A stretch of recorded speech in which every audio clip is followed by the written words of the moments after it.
Երբ ես ասում եմ, որ առողջապահական ոլորտում ցանկացած սուտը ունի 7.40, ես դա կատակ չեմ անում։ Ինչի մասին էր հարցել եք։ Օպերացիայի համար, ես քասկեղով հիվանդ։ Վարչապետի շրջայցերից տարբեր բնակավայրեր յուրաքանչյուր անգամ պարզ է դառնում, որ այն ռեֆորմները, որոնք որ հայտարարված էին կառավարության կողմից, հասանելի չեն եղել եւ դեռևս հասանելի չեն մեր բնակչության համար։ 18 թվից ես քեզ դիմեցի Որ ինչ։ ու գնացի ու ասեցի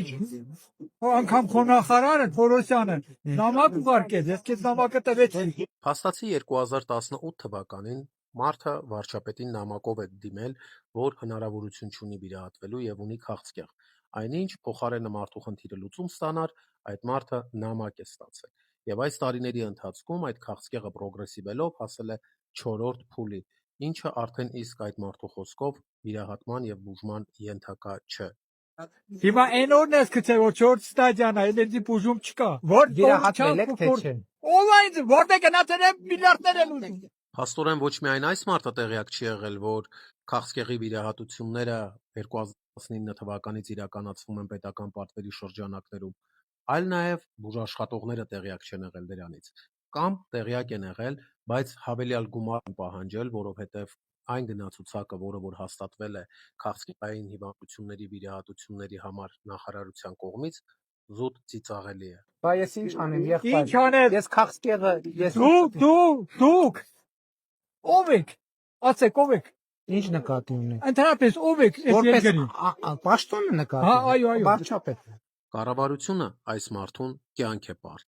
Քանի տարեկան եք դուք։ 69 տարեկան եմ։ Դուք առողջության ապահովագրության շահառու եք։ Ոնց կա այդպես բաներ։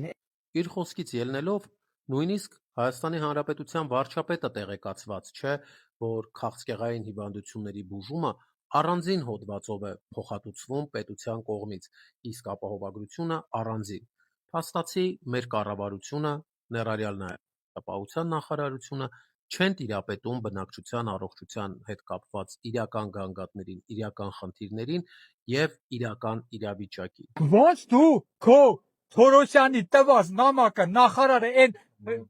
Նասիլչիկը որ դրել ես նախարար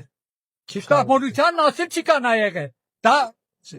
վիայորան չի բոլորն են Նասիլկա վերցնում բոլոր բժիշկները լսի դու ոչինչ չարեցիր Որպես այս ամենի եզրափակում ուզում եմ ասել հետևյալը, հարգելի հայրենակիցներ, այն տեղեկատվությունը, որը ձեզ մատուցում է կառավարությունը շատ տարբեր բարձր ամբիոններից, համացանցով եւ հեռուստատեսությամբ, ոչ միշտ է համապատասխանում իրականությանը եւ ոչ միշտ է դա այդքան արդյունավետ գործում, որքան հաճելի լսվում է։